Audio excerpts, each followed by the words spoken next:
My name is Caius Reed. I'm 38, and all my life I've prided myself on two things: military bearing and loyalty. I did not tolerate chaos, weakness, or lies. He always stood firm in the service, in life, in the family.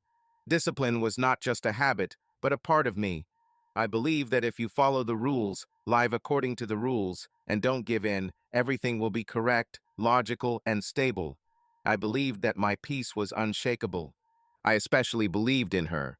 To his wife, Serena joked that instead of blood, I have a cold charter, and instead of a heart, I have army discipline. It seemed to me that she even liked it. I was sure that in our marriage everything was as clear as at the training ground. Honesty, order, no surprises. I was wrong. I once believed that betrayal was something that happened to others, that it happens to those who themselves allow chaos into their lives, that I am protected from this because I have built my world on discipline and principles. But it turned out that the rules that I had followed all my life meant nothing to her. The day I heard the truth was an ordinary gray Wednesday. My partner and I called such days a poppy seed. They fly by unnoticed, leaving a slight aftertaste of bitterness.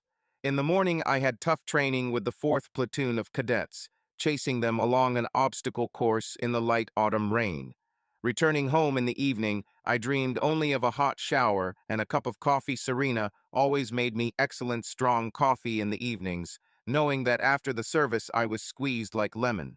I parked the SUV outside our house, a 2-story cottage in a quiet suburb. The house looked cozy. The yellow windows smiled with warmth. Smoke lazily rose from the chimney. The siren, apparently, flooded the fireplace. Usually at such a time she was still at work, attending her PR events, but that day, according to her, she took a day off. She said that she wanted to arrange a romantic dinner for us because I had spent too much time at the academy in recent weeks. I remember I even smiled in the car, thinking how lucky I was to have a caring wife. I carefully opened the front door with my key and crossed the threshold, inhaling with pleasure the smell, roast with thyme and garlic. Siren was really waiting for me. How sweet. A jazz saxophone was playing quietly in the living room. She liked to play light music in the background. I even felt a pang of guilt that I mentally sometimes called her materialistic. Now she was clearly trying to please me. Siren, I called out, pulling off my wet raincoat and cap. There was no answer, but I heard muffled voices coming from the kitchen. Suddenly, I realized it's not just the wife in the house. She, it seems, was not alone. The voices were female, at least two, besides Siren. I recognized the booming laugh of Vivette, the wife of my friend Ezra Kincaid, and the second voice belonged to the quiet Lyra Felton Blake, wife of Torrin Blake. The three of them often got together to chat, hen parties, as they called it. I froze in the hallway, suddenly feeling out of place at their party. Serena did not warn that she had invited her friends. Usually, knowing my difficult schedule, she tried to organize her bachelorette parties when I was not at home. Maybe I just forgot to tell you. I wanted to come in and say hello, but something held me back, maybe the tone of their voices. There was a conspiratorial whisper in them, rather than the usual cheerful gossip. Unusual anxiety tingles in the pit of my stomach.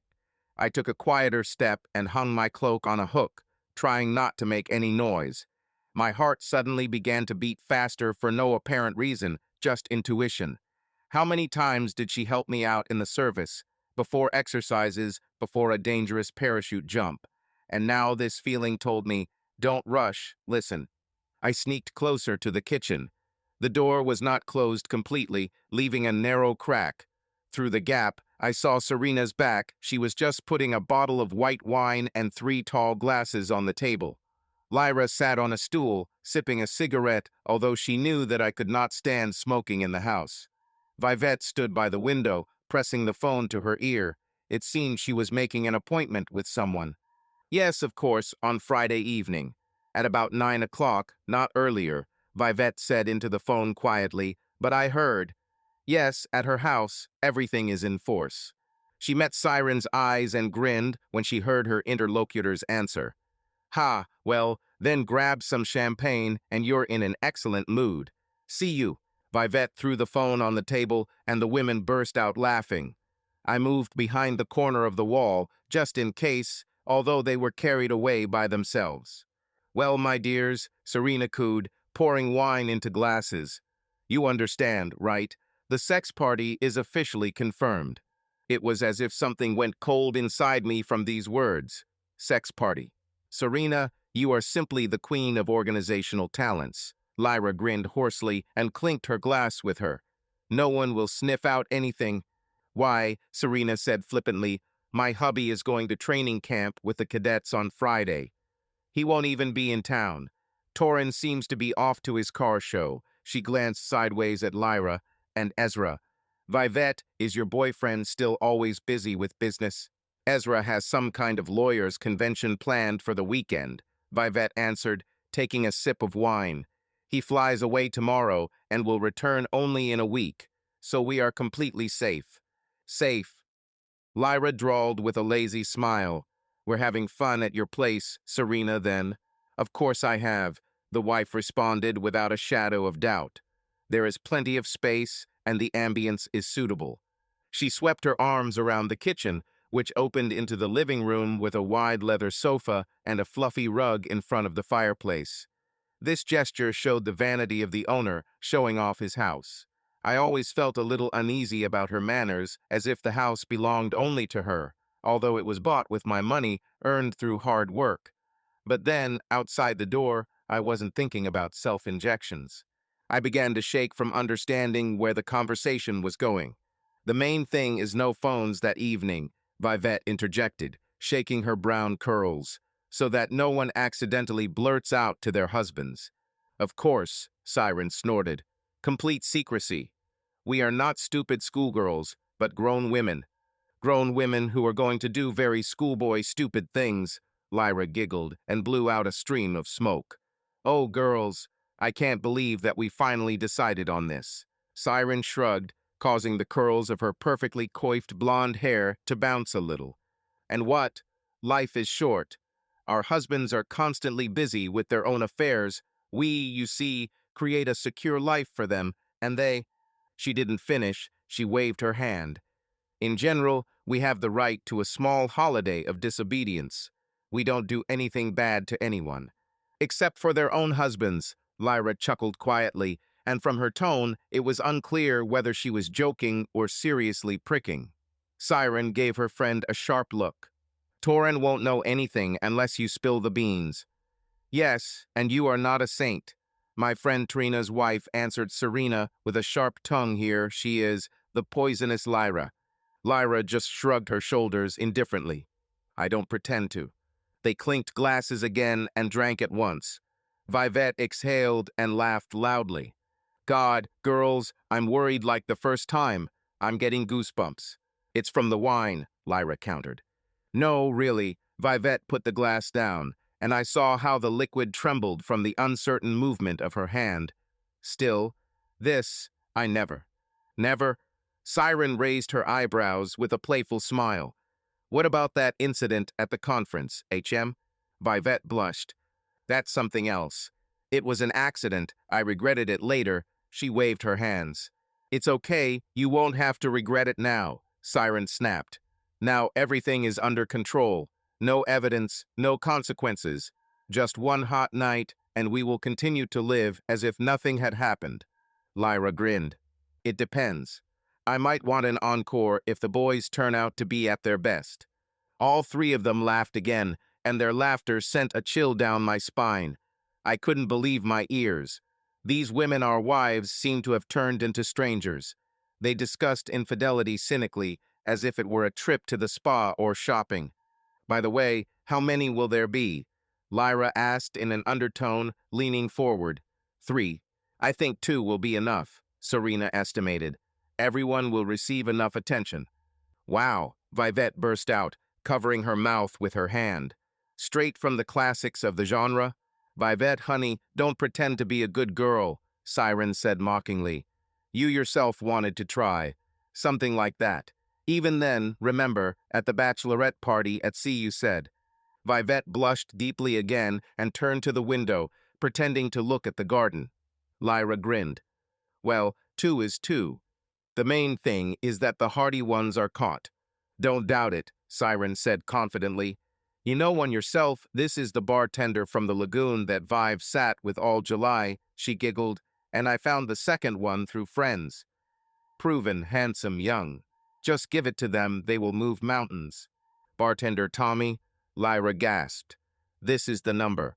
Vivette, come on. He's cute, Vivette muttered, avoiding their gaze. And he's happy to try, Serena winked.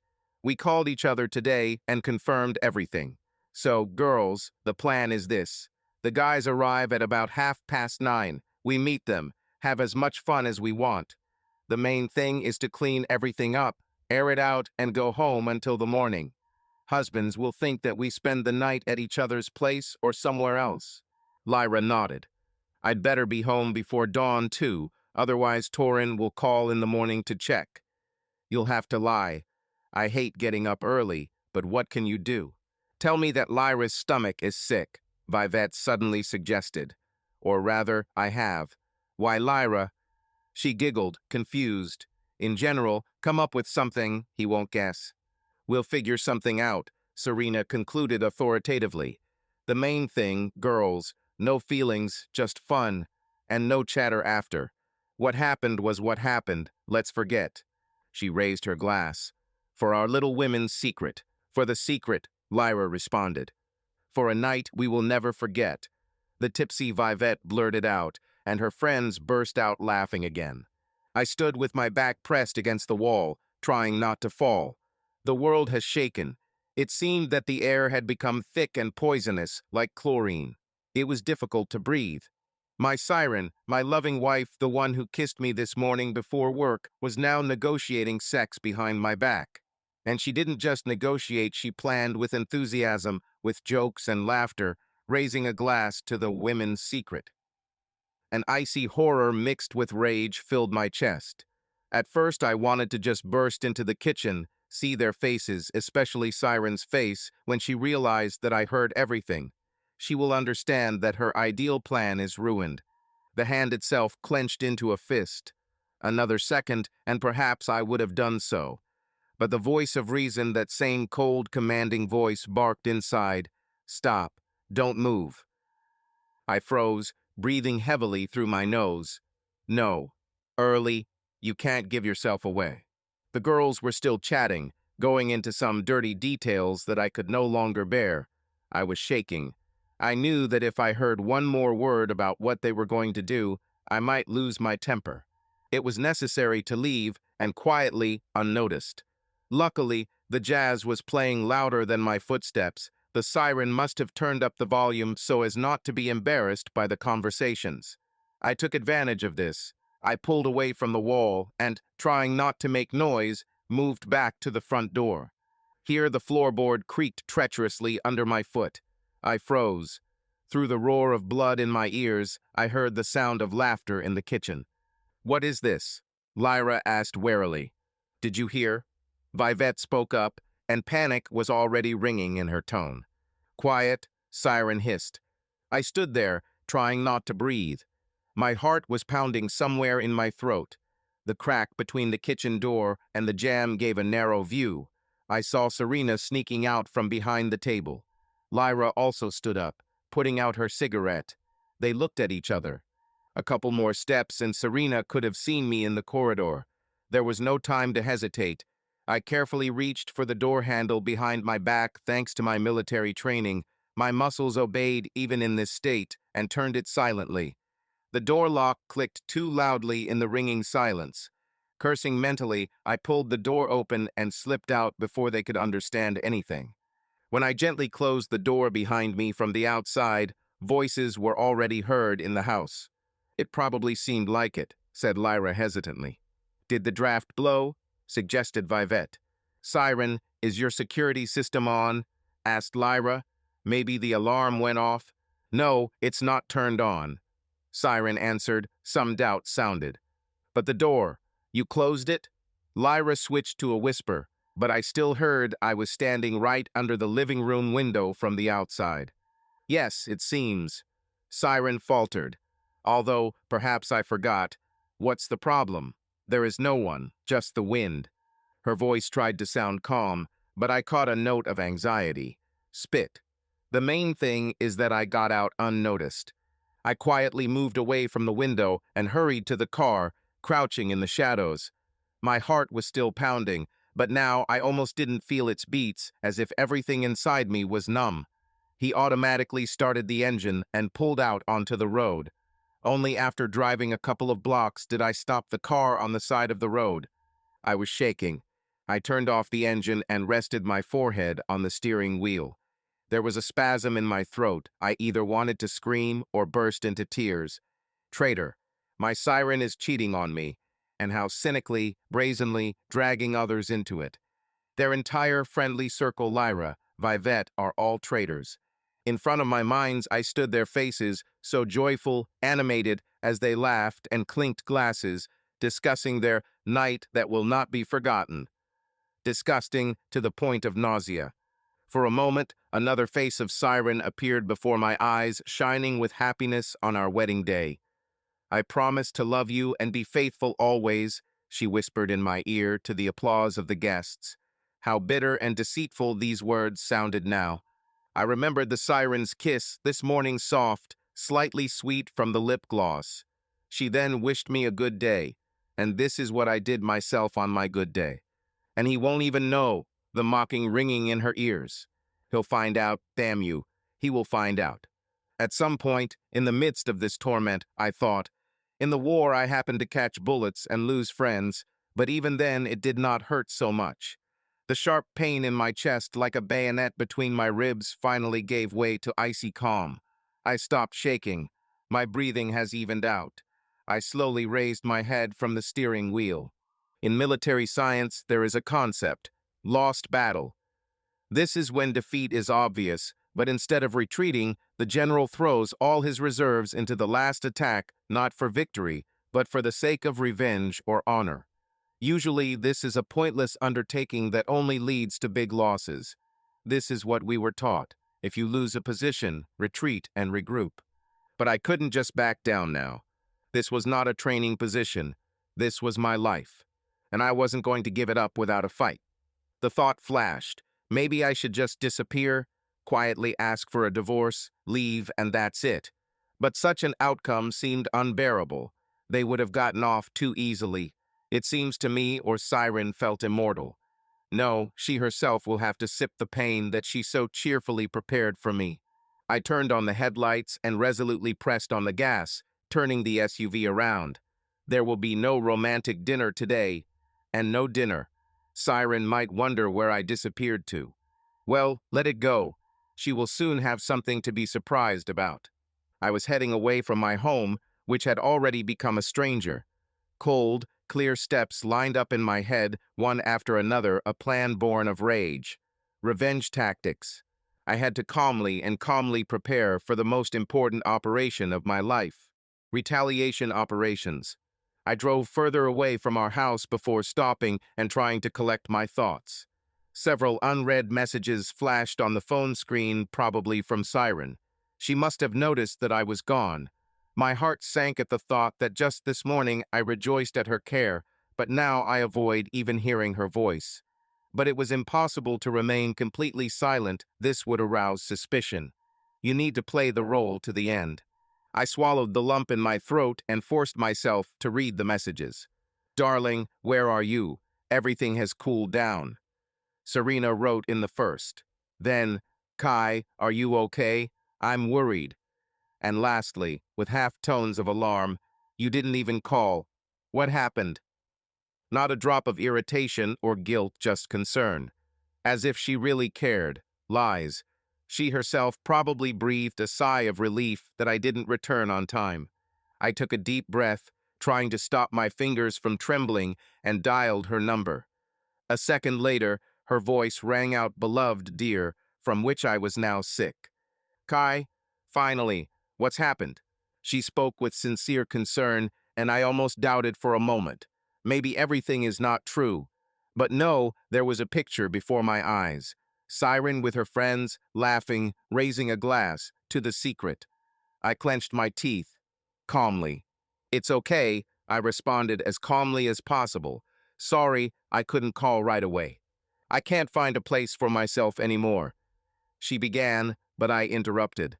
There is a minor emergency at the academy.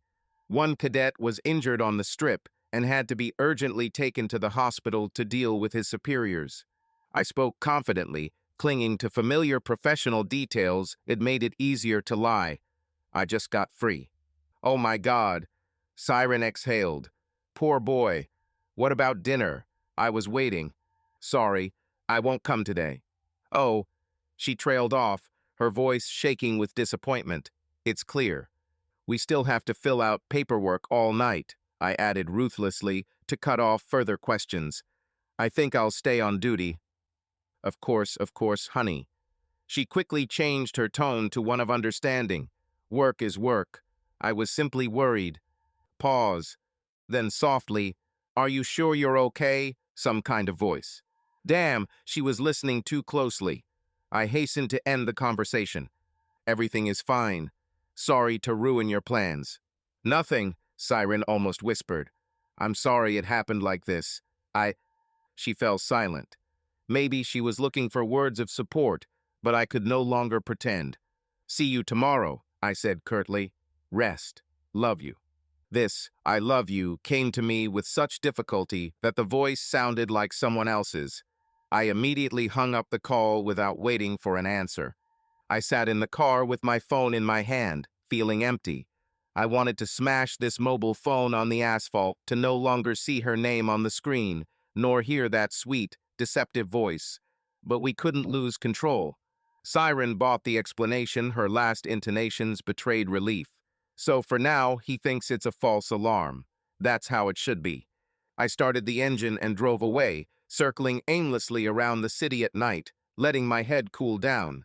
The rain intensified, smearing the red lights of the headlights across the windshield. Conflicting feelings fought within me.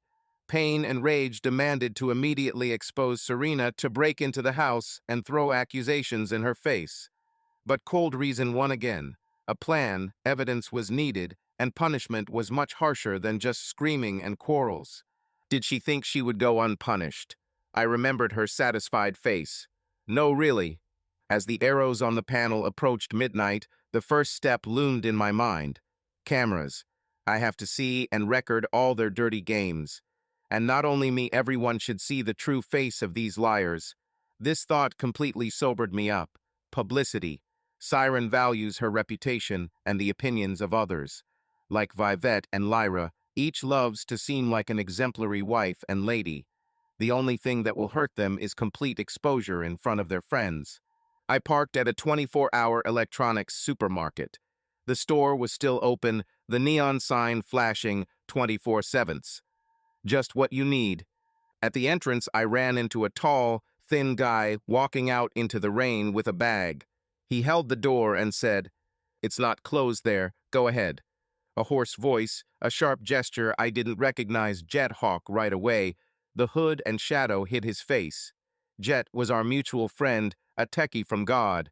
He helped me set up computers at the academy a couple of times. In addition, he was close friends with Torin Blake. They went to motorcycle races together. "Jet," I called out. He stopped, recognizing me, and nodded. The hood slid down, revealing a hedgehog of dark hair and a habitually extinguished cigarette clenched in his teeth. "Kai, why can't you sleep on a night like this?" "Yes, here." I hesitated. "Affairs. What are you doing here?" Jet lifted the package.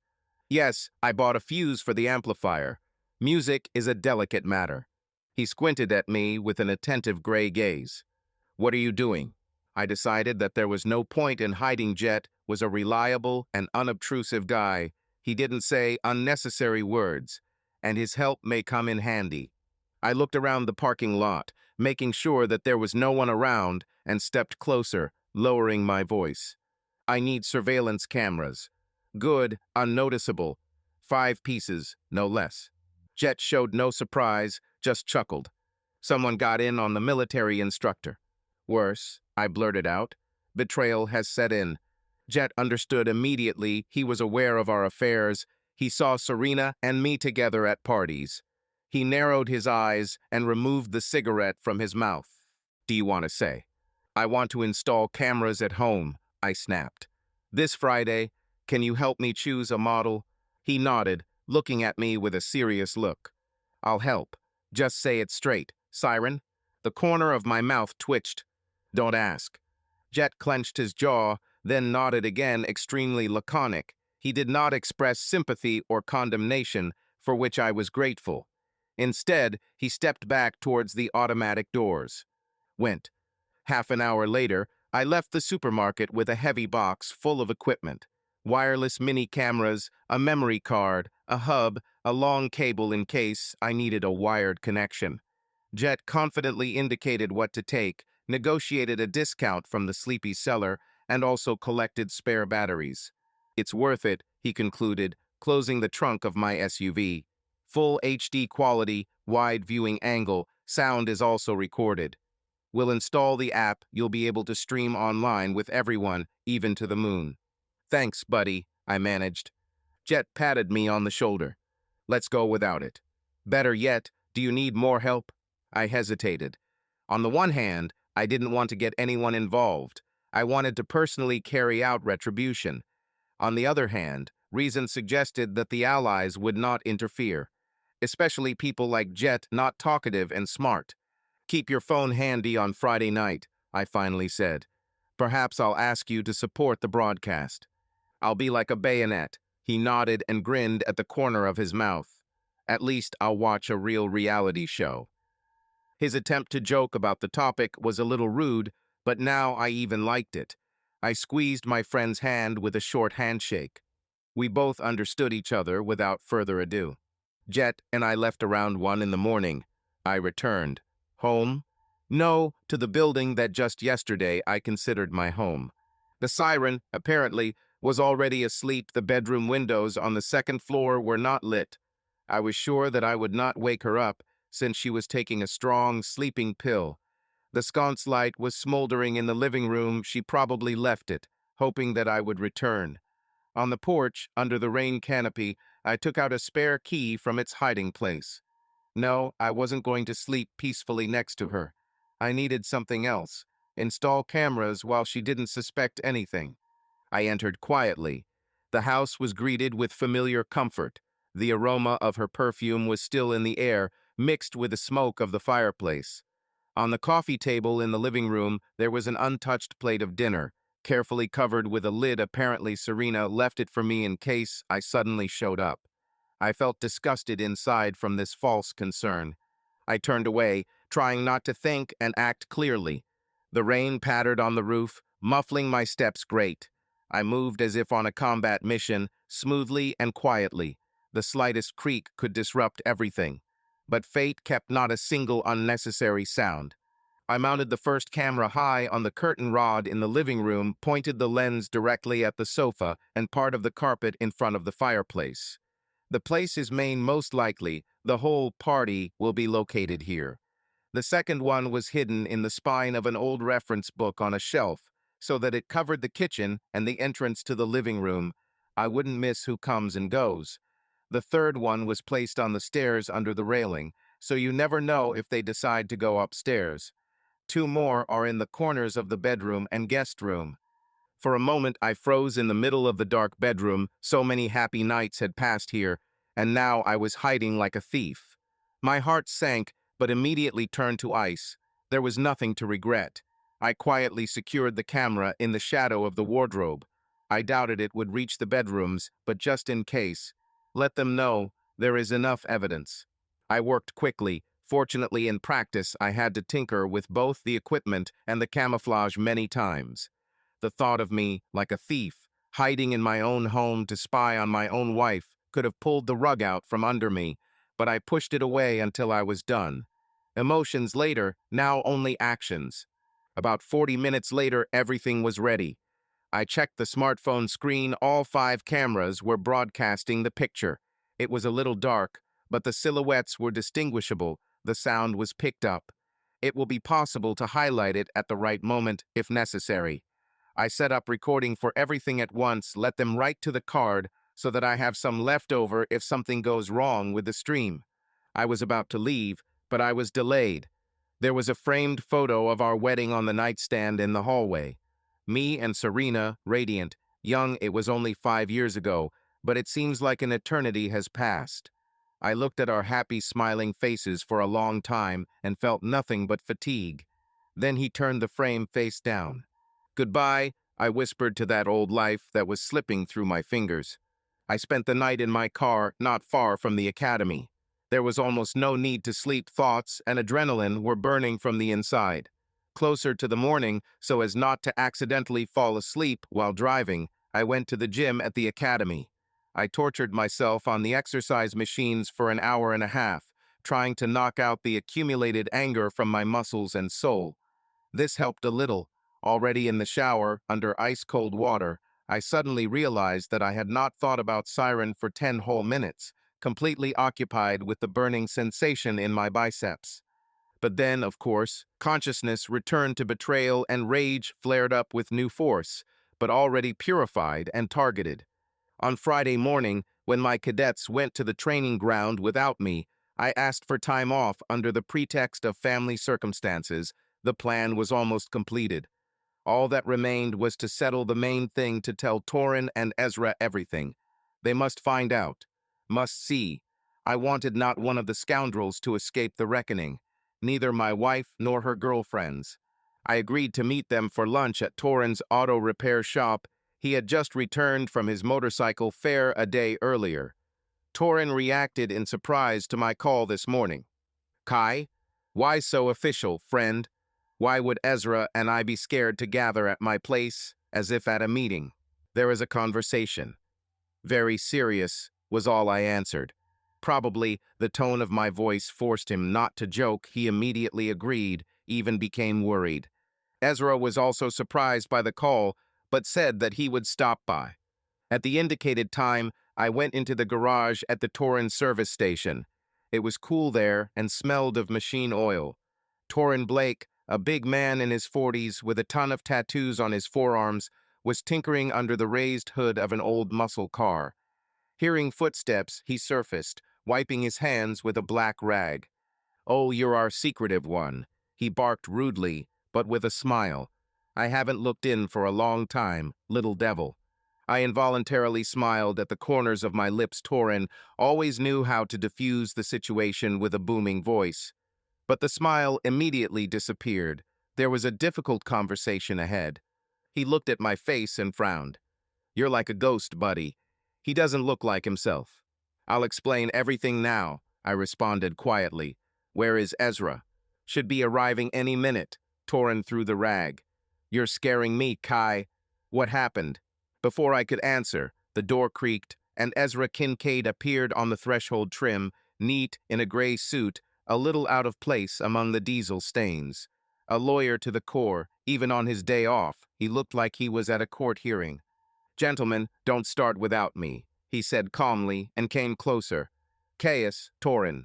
We exchanged nods. Torin shook his head. "Well, spit it out. Read. What kind of secret meeting?" I was overwhelmed with so many feelings that I didn't immediately find where to start. I'm not used to talking about these things out loud, and I still have to tell my friends this. I looked at Torin, his open, weathered face of an auto mechanic, thick sideburns, mocking eyes. I looked at Ezra. He was already beginning to suspect something, looking at me too closely. "We're talking about your wives," I finally said, feeling it boiling from within. Torin gave me a puzzled look. "About our wives? Are you serious?" Ezra frowned and said quietly, "What's wrong with them?" "I'll be very direct," I said, and looked into their eyes one by one. "They are cheating on you. All three, Siren, Lyra, Vivette. They're planning sex party, as they call it, tonight, in my house while I'm gone." I expected a violent reaction at these words. Everything inside me turned upside down again, but there was an oppressive silence. Torin stopped chewing gum, his jaw froze and dropped. "What nonsense! Lyra wouldn't do it." Ezra remained outwardly calm, only his chin twitched as if from a barely restrained blow. "It's not funny, Kai," Torin said hoarsely. "What kind of black humor? Was it you and Roan who came up with this joke?" I shook my head. "I wish it was a joke. This is nonsense, he muttered, nervously rubbing his neck. Lyra. No, Lyra is not capable of this. She has a sharp tongue, but she doesn't. Mine too, Ezra interrupted him quietly, looking at the floor. Or so I thought. He looked up at me. Where did you get the information? I briefly told how I returned home and overheard their conversation. Without unnecessary emotions, just facts. Who was there, what they said, who was invited. Every word was not easy, but I felt I needed to say it so that they would believe it. Torin listened with a lengthening face. When he heard the bartender's name, Tommy, he swore. Damn it. Bitches. He ran his fingers through his dark hair and shook his head as if from a blow. Ezra, on the contrary, turned pale and clung to the rational. Tonight, you say, they thought I had flown away. It's fortunate that we returned early. Torin smiled bitterly, grabbing the cigarettes on the shelf. He lit a cigarette and took a deep drag. That means mine too. Damn. But He stopped short, apparently because of how much the cigarette butt was trembling in his fingers. Then we need to expose them, Ezra said dryly. Such things cannot be forgiven. Exactly, I nodded. That's why I have a plan. I told them everything I had in mind, about the installed cameras, about the fact that I was going to broadcast what was happening live via the internet for everyone who knew them. Torin listened with narrowed eyes, smoking, and Ezra nodded slowly, thinking. So you want them to air their dirty laundry online? Asked Torin. Hard. I like it. You just need to make sure they have no idea, Ezra warned. Otherwise, they will abandon the idea and everything will fall through. That's why I'm only telling you now, I answered. And I ask, do not pretend that you know until the very end. Torin snorted. Yes, I haven't said a word to myself in a week. I'm not a fool. I felt something was wrong for a long time. And now even more so. If I had seen him, I would definitely have exploded. Everything would have gone to hell. It's better not to approach her for now. He took another drag and squinted through the smoke. So, today, at your house. And where do you place us in the plan? Should we sit at home and wait for them to send us a link? There was indignation in his voice, apparently a feeling of wounded dignity. He wanted to personally do something and not just watch passively. I was hoping that you would also tune in to the broadcast, I admitted. And when everything becomes clear, we will come together and we'll beat these goats they drag in, Torin finished gloomily, clenching his fist. And to the wives, I added. Or rather, we'll explain to them that it's all over. Ezra pinched the bridge of his nose. Gentlemen, if possible, without assault. We should organize the show itself, and then we'll sort it out in court. Oh, you're imagining everything as a trial, Torin snapped. I'll give these bitches a trial myself. Torin, Ezra began, but I raised my palm, stopping the argument. Calmly, I understand emotions, but we don't do too much. Our goal is to bring them to light and show them that we are not blind idiots, and do it beautifully. The word beautiful sounded creepy. Torin grinned wryly. Beautiful. Okay, but if that bartender pokes his nose in, I'll break his jaw, sorry. Ezra shook his head, but didn't protest outright. When do you turn on the broadcast? He asked. I think it's closer to midnight, I answered. They are going to start at 9 or 9:30. Let's let them flare up, and then go live. Ezra stated dryly. It is a criminal offense to distribute an intimate video without consent. I grabbed the bridge of my nose, lawyer. Damn it. Really, Torin exploded, there's no time for the law now. This is a matter of principle. I'm just warning you. The lawyer raised his hands. If anything, we may have problems. He lowered his eyes, and I understood. He voiced the formalities, but personally did not mind. Tell you what, I suggested. We can close access to a limited extent only our own. Do not post it publicly on the internet, but send a direct link to those whom we deem necessary. I want her mother to see this, Torin suddenly muttered. This Mary of hers, who taught me how to build a family, let her admire her upbringing. Yes, Ezra responded quietly, and let my shit-eating boss look, who always said that he was jealous of our happy family. I smiled sadly. So it's decided. We send it to everyone. Debriefing later. My friends looked at each other. Torrin spat angrily on the concrete floor. Here you are, bitches. That's it. Hang in there. Ezra looked at me carefully. Caius, how are you? It's harder for you than anyone else. It'll happen in your home. Okay? I lied. The main thing now is to get the job done. I put my hand on his shoulder. Thank you for believing. I wouldn't forgive myself if I kept silent. I did what I said correctly, Torrin said hoarsely. Let's take off together. Yes, I nodded. Together. Ezra pursed his lips. Then what is required of us now? Just pretend you don't know anything. Torrin, according to the plan, you seem to be away. Support the version if Lyra calls. Yeah, I'm like in a hotel. No question. Ezra, you were supposed to fly out today. He sighed. Yes, I should have. But I won't fly, of course. You need to pretend that you flew away, I remarked, so that Vivette doesn't smell something wrong. I took her to Lyra at night, then stopped home and packed my suitcase, he said wearily. I was planning to go to the airport in the morning, but I received your call. Vive doesn't know I canceled. Is your suitcase already packed? Great. To be convincing, you can go to the airport and send her an SMS from there, saying he's flown away. Ezra smiled wryly. I already wrote that I'm flying. I took a selfie from the departure hall. It was old. She didn't notice. So there is cover. Look, lawyers can be cunning, Torrin snorted good-naturedly. Ezra just shrugged. I have to. We discussed the details a little more. We agreed to keep in touch by messages. I said that I would be watching from a safe place, perhaps jets, and that I would text him when to move out around 11. Don't try to get into trouble yourself ahead of time, I warned. You'll rip everything off. Got it, General, muttered Torrin. I want to see everything myself. He crushed a cigarette butt in a tin can that served as an ashtray. Okay, guys, I'll go finish the car. Otherwise, the client will be there in an hour. We'll be in touch. He hit my chest with his fist lightly, in a friendly way. Hold on, Kai. Ezra just nodded goodbye to me, too shocked by what had opened up, and walked towards the exit in silence. When I followed him out, the autumn afternoon wind sharply whipped my face. I suddenly realized that my shoulders were heavy. The responsibility for this plan now lay not only in front of me, but also in front of my friends. Their families also collapsed before our eyes. I will crush these lies for them too. To the side, near the fence, between rusty barrels, stood an old green Nova. Roan Tully, Torrin and I's old friend, a former sapper, were smoking, leaning on it. It seems that he heard everything. Otherwise, where would that sinister grin on his face come from?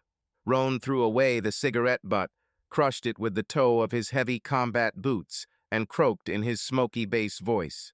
Well, damn it, guys. It's going to be hot tonight. I grimaced. It looked like Torrin had told him in advance. No wonder. They are close. They work together in the garage. Are you with us? I asked. Roan grinned, and a copper tooth flashed in the corner of his mouth, a memory of some long-ago wound. Otherwise, how can you miss a show like this? I'll also grab some gasoline for effect. He slightly shook the canister hanging next to him. It smelled like gasoline. I shook my head. Hold your love for explosions, buddy. We will manage without arson. True, there was a fire inside. The idea of clearing this viper with fire became more and more tempting, but I restrained myself. Not now. As you know, Commander, Roan chuckled, pushing away from Neva. But I'll hang around nearby and provide backup if anything happens. I shook his sinewy hand gratefully. Roan had covered my back more than once in the past someone, and I was sure of his loyalty. Make sure you don't blow up too much, I finally muttered, nodding toward the canister. It's just for the soul, he grinned and threw the plastic canister into the trunk of the car. Maybe after all, we'll arrange a fireworks display for the occasion. His dark humor was usually amusing, but now I was not laughing.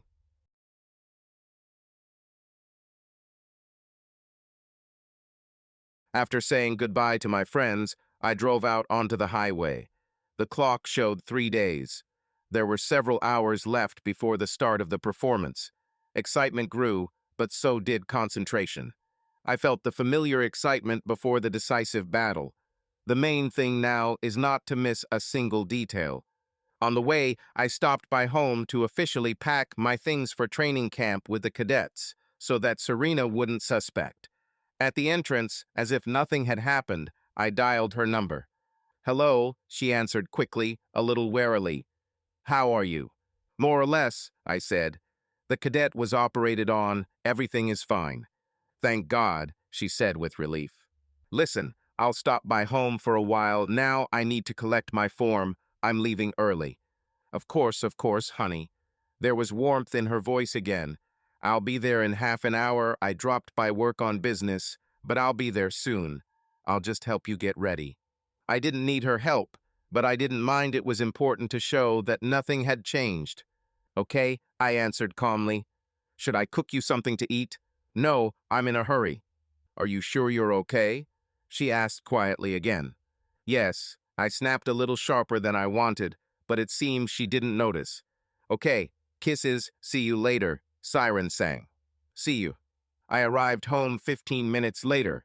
He quickly went upstairs and threw some clothes and hygiene items into his travel bag, just for show. I checked the cameras again. Everything was in place, unnoticed. Under the sofa in the living room, where their guests would probably be playing around, I discreetly glued a piece of black electrical tape, a mark in the camera's viewing area, so that later, if anything happens, I could refer to it as proof of the authenticity of the video. A trifle, but it will be useful in court if it comes to it. Having laid everything out as it was, I found Serena already returning. She impulsively hugged me right in the hallway. I gritted my teeth, but allowed the hug. Her body was warm and familiar, smelling of her favorite perfume with a hint of vanilla. My heart sank painfully. I want to close my eyes, bury my head in her shoulder, and pretend that none of this happened. But no, it's too late. "You're kind of tense," she muttered, stroking my back. "It's all because of this incident, right?" "I'm tired," I said, pulling away. "And there's a lot to do before leaving." "My poor thing," Serena stood on tiptoes and kissed me on the cheek. "I made some coffee, at least take a sip." "Thank you," I managed. She ran to the kitchen. I automatically followed with my gaze, the same kitchen where yesterday she made plans for my head. I experienced a strange feeling of unreality, as if two lives were superimposed.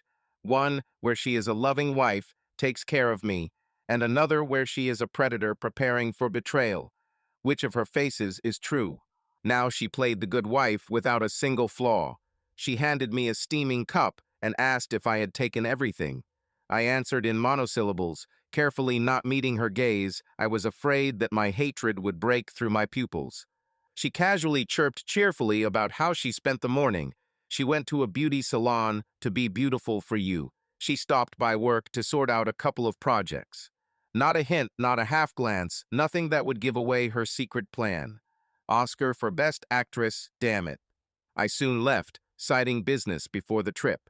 Siren kissed me passionately goodbye. I answered mechanically. At the last moment, when she was already in the car, she stuck her head out the window. "Kai, my love," her voice was almost guilty. "I'm sorry that I behaved somehow obsessively yesterday. I was just bored, wanted to arrange a surprise, and then you suddenly disappeared. It seemed to me." She bit her lip, her eyes sparkling. From feigned sensuality or from fear, it was not clear. "What did it look like?" I was wary. "I don't know." She lowered her eyelashes. "Suddenly you're offended by me, or something happened." The wind was noisy at night. I was imagining all sorts of things. I went cold. She was clearly hinting at yesterday's noise. Check my reaction. Nonsense. I squeezed out more calmly than I expected. Yesterday was a hard day, that's all. Serena looked carefully, then smiled, pleased with the answer. "Well, yes, I know." She drawled playfully. "Then everything is fine. I'm happy that we didn't quarrel, otherwise I was already thinking about it." She kissed me on the nose again. I look forward to returning with victory, my general. Just don't be a hero there." I smiled wryly at these words and finally drove away. At a distance, on the corner, stood leaning against a motorcycle, Jet Hawk. He was supposed to pick me up supposedly for a trip to training camp. This is what we agreed on. It was staged, so that if Serena suddenly looked out, she would see they were really taking me away and not in my car. Jet threw the cigarette butt into the puddle and waved to me. I got out of the SUV and threw the bag to him. "Will you put it in the trunk?" "Yeah," he picked up. "Did your wife see it?" "It was sticking out of the window." "Now I'm happy." We looked at each other, and he quietly asked, "Well, how is she?" "As if nothing had happened," I muttered. "Ugh, snake venom," he muttered hoarsely. I got into Jet's car, an old black sedan in which we planned to sit down for observation. My SUV Jet would have been driven aside so as not to loom. "Where are we going?" he asked, getting behind the wheel. "On the next street, closer to the house. We will catch the signal from the cameras." "Understood." We parked under the shadow of a maple tree, from where my mansion could be seen through the gap between the houses. "The distance is 300 meters, Jet assured that the signal would be reached. I took out my laptop and connected to the cameras using special software. The screen split into 5 parts, just as I had configured. Now the empty rooms are quiet, calm. "The picture is clear," Jet noted, looking over my shoulder. "Well done, Kai." I nodded silently. There was a pounding in my head. "A little more. They will arrive soon. Maybe we can have something to eat," he suggested, rummaging under the seat and pulling out a bag of sandwiches. I shook my head. A piece wouldn't go down my throat. "As you wish." Jet was not offended. He dug his teeth into the sandwich with gusto.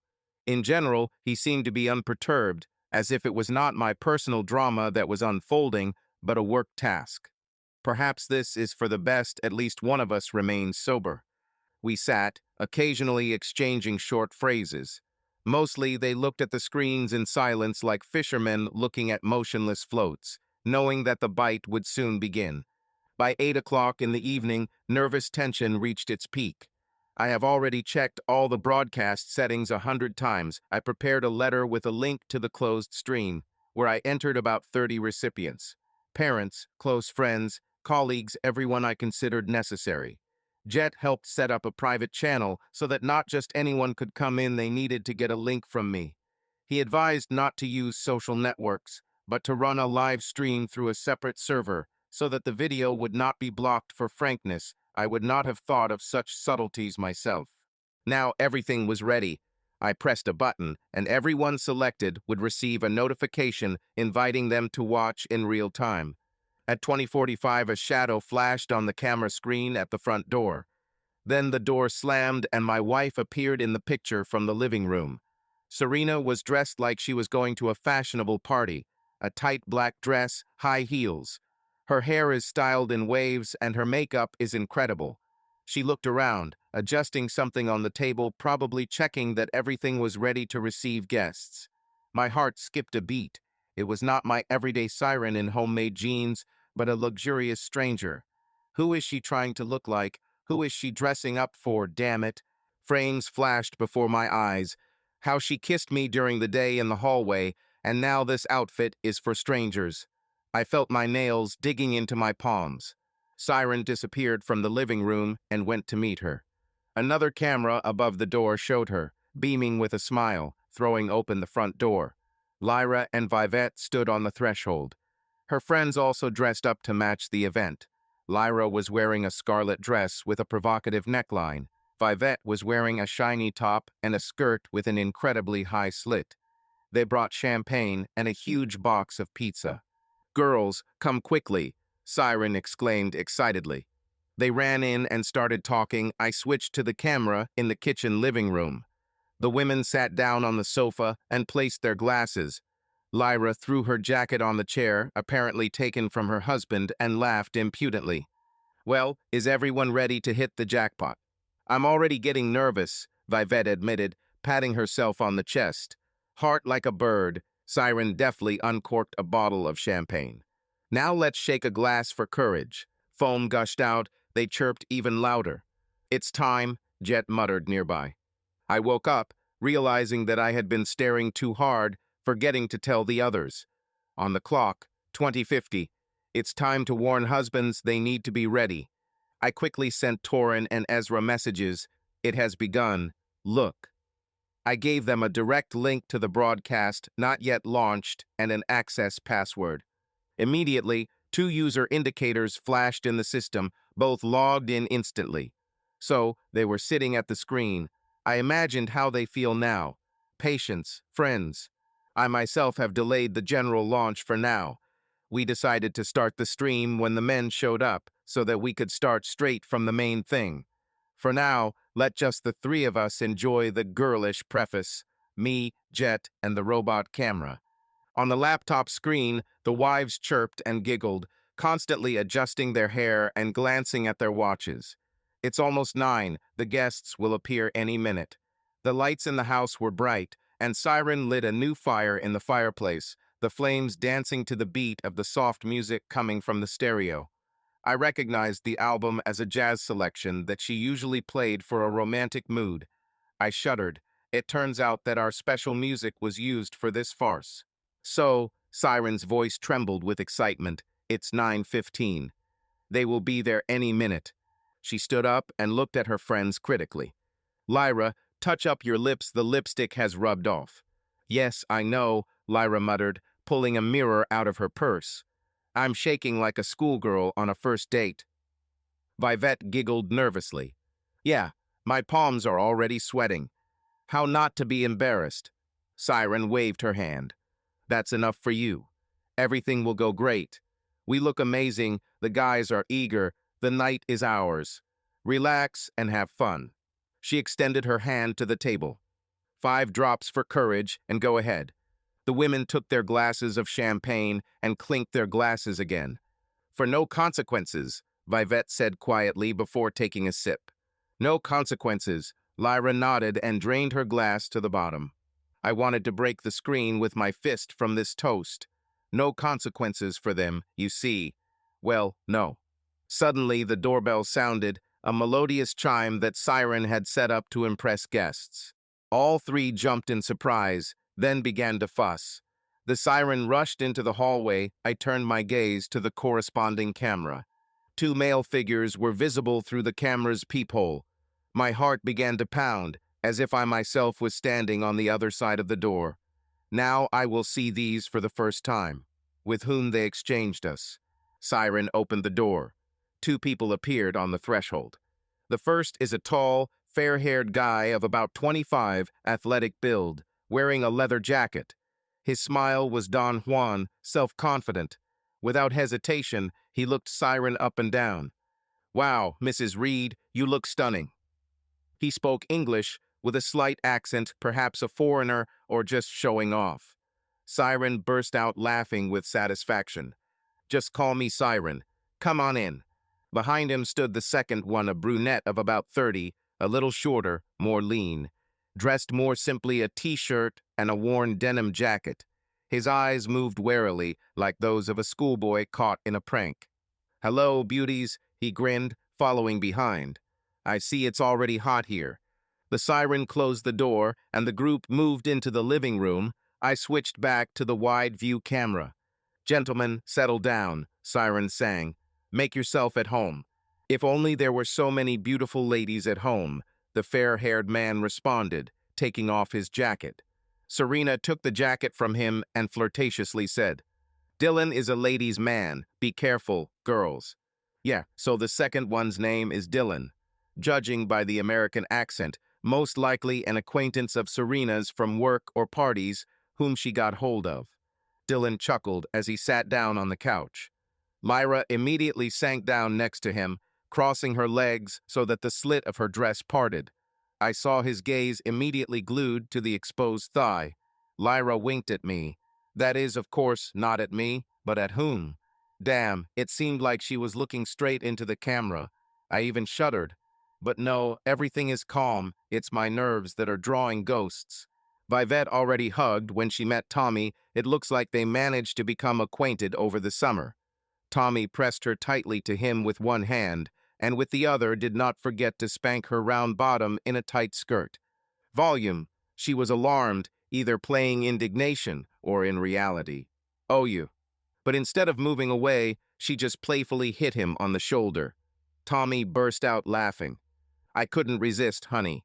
You just fired today." Vivette batted her eyelashes and, as soon as she entered the living room, pulled him onto the sofa. Siren turned the music up a little louder. Rhythmic soul filled the room. My wife sank into the chair opposite the sofa, crossing her legs and holding a glass of champagne. She was the mistress of the situation, looking predatorily and appraisingly at her guests and friends. "Well, maybe we can play something to warm up," she suggested, sipping the wine. "Oh, I know a great game," Dylan chuckled, already placing his hand on the back of the sofa behind Lyra's shoulders. "It's called I've Never." "Where should you drink if you did what they say?" Lyra clarified, bowing her head towards him. She looked quite relaxed. The alcohol was taking effect. "Yeah, she is," Dylan confirmed. I passed. Vivette immediately perked up and laughed noisily.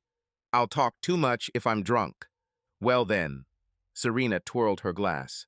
"Honestly, what are these games for?" Lyra drawled in a sarcastic, sweet voice. "We are all adults, and we all understand why we came." She ran the tip of her nail down Dylan's chest, tracing a semicircle around the neckline of his t-shirt. The guy exhaled noisily, beaming. "Wow, how direct you are. I like it." "Lyra is generally a girl without complexes," Serena giggled, not taking her eyes off them. Tommy, meanwhile, had already buried his face in Vivette's neck, whispering something. The camera only caught a rumbling sound. "It looks like the game went without commands," Lyra commented mockingly, watching Tommy lay her friend on the back of the sofa. Vivette's skirt rode up to her waist, exposing the lace of her stockings. "I'm even envious," Serena drawled, biting her lip. "Dylan, what are you doing?" She uttered the last words with such a hint that the guy immediately decided to take the initiative. He leaned towards Lyra, deftly hugged her thin waist, and pulled her closer. "I'm here, beauty." Lyra narrowed her eyes, allowing him to kiss her without objection. Just before that, she took another sip of champagne and looked at Serena with a challenge, as if saying, "Look, we're doing just as well as your idea." Serena watched the passion flaring up on the sofa for some time, playing with her glass. Lyra and Dylan merged in a kiss. She ran her fingers through his hair. Only Serena remained without a mate for now. I saw how she bit her lip. Was it jealousy that flashed that her friends got carried away and forgot about her? It's not that they forgot. This is her home, her holiday. Will she allow herself to be left out? And exactly. She put the glass on the table and rose smoothly. Then, going around the table, she approached the sofa from Tommy's back. The men were so busy with the women that they didn't notice right away.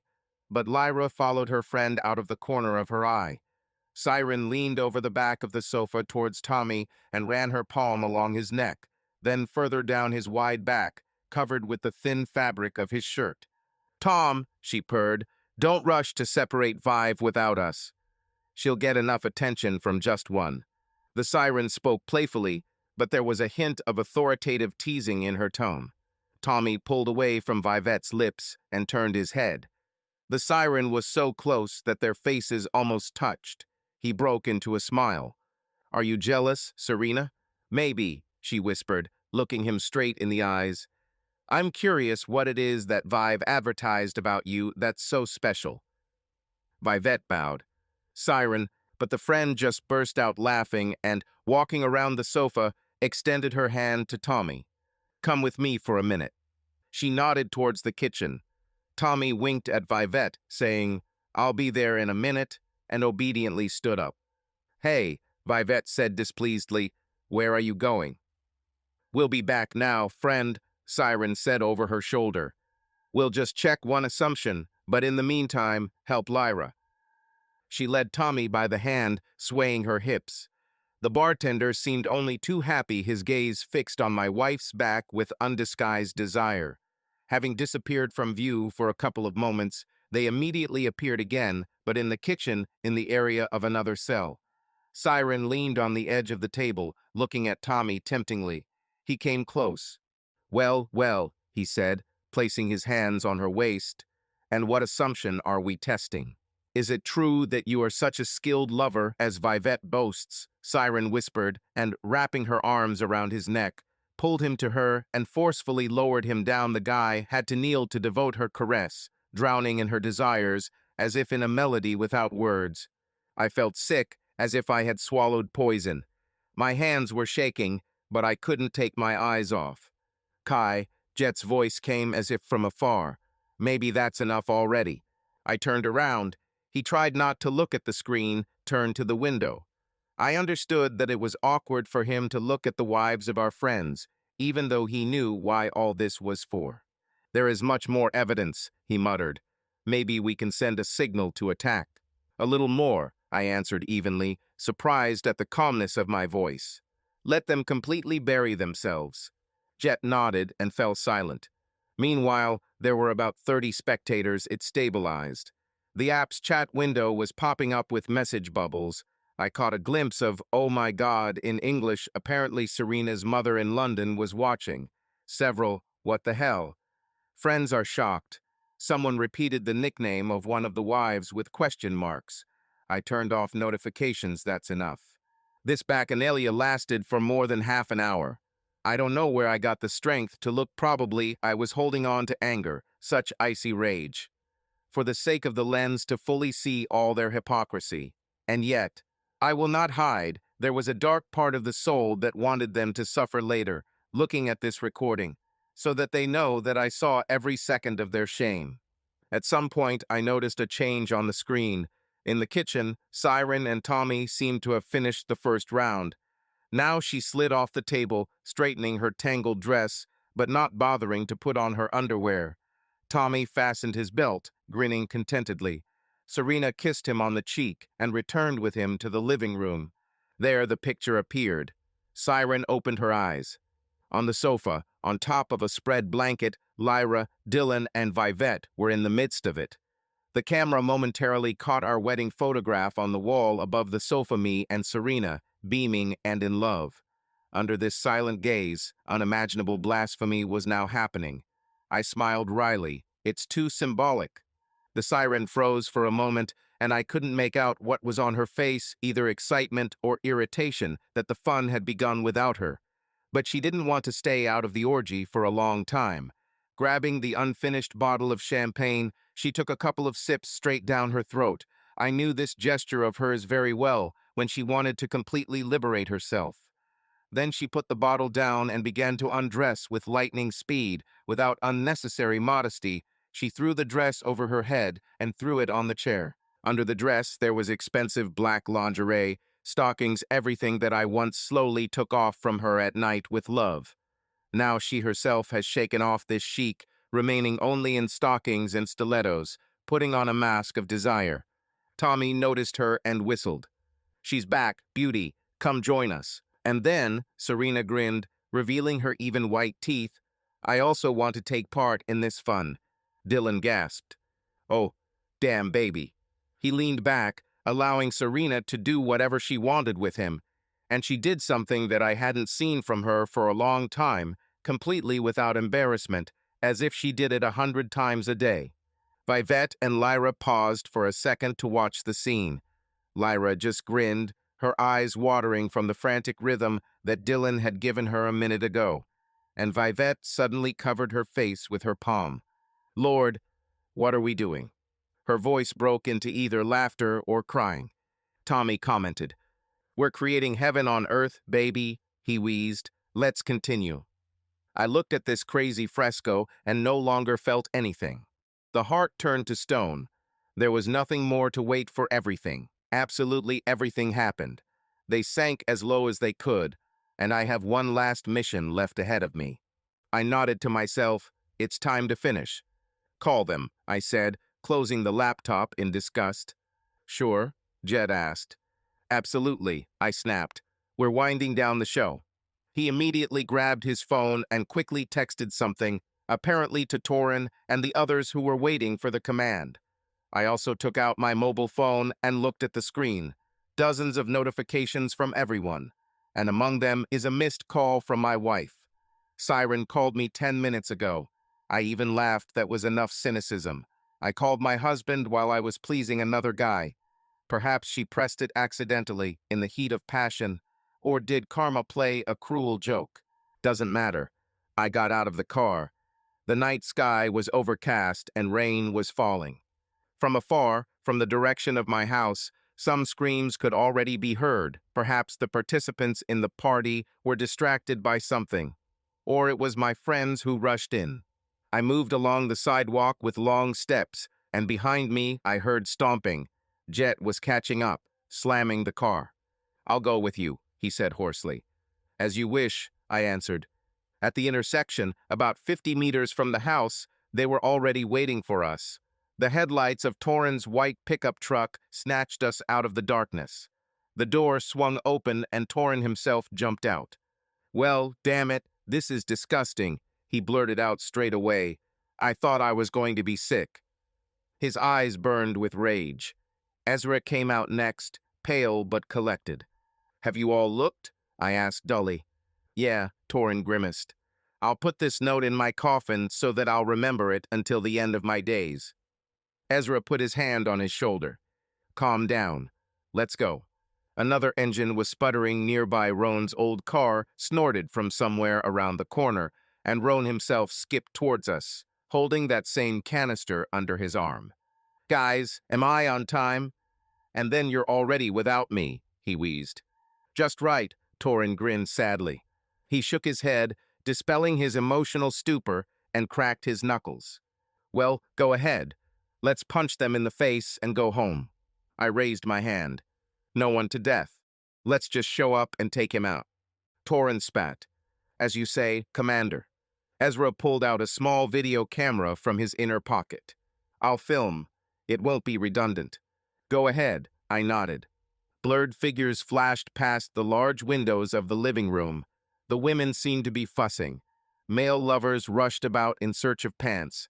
Excited voices could be heard from there. They probably panicked when they realized that they had been seen. Perhaps one of the viewers called them and revealed that there was a broadcast. Or the alarm siren finally went off before leaving. I deliberately turned off the system for 2 days, but I could also activate it back through the phone. However, it is not so important how they sensed it. The main thing is that it is already too late. "I want to see their faces," Torin muttered. "You'll see," I promised and stepped onto the porch. I paused for a moment, looking around the door. Now inside, on the other side, everything must turn over, just like my life. I put the key in the keyhole. Behind me, my friends held their breath. A click and the door swung open. We entered. We entered the living room in a line. Me in front, Torin behind me, Ezra, Jet, and Roan last. The picture that opened up to us will remain in our memory forever like a frame frozen in a bright flash. Everywhere there are torn clothes, bottles, scattered pillows. There was a bra lying on the floor in front of the sofa, men's trousers on the back of the chair, chaos all around, similar to a battlefield after a raid. And in the middle of this defeat are they, traitors. Siren stood by the fireplace, apparently having just hastily thrown on a satin peignoir. She must have found it in the bedroom when she realized it. But she didn't have time to tie the belt, and the floors swung open, revealing her thighs in stockings, the sheen of sweaty skin. There is a mixture of horror and disbelief on his face. She pressed her hands to her chest, trying to hold on to her shaking robe, and looked straight at me. Lyra and Vivette huddled next to each other on the sofa. Lyra had managed to put on a short silk robe, my gift to Serena, by the way, and was now tightly pulling its collar at her throat, although her sharp collarbones and part of her chest were visible. Her face turned white, but she met our gaze without tears, rather with embittered wariness, like a rat driven into a corner.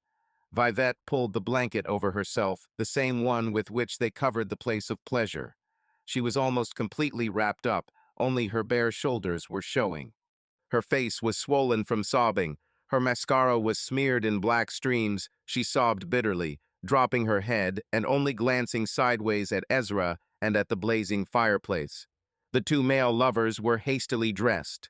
The fair-haired one Dylan had already pulled on his trousers and was now frantically looking for a shirt, looking around in horror. The second, Tommy, was jumping on one leg, trying to stuff the other into the leg of his jeans while swearing through his teeth. There were deep scratches on his back, apparently traces of recent passion. Now this detail looked simply pathetic. For the first few seconds, everyone was silent. The wood was crackling in the fireplace, and Ezra's wristwatch was ticking through the blood in my ears. I even caught these sounds.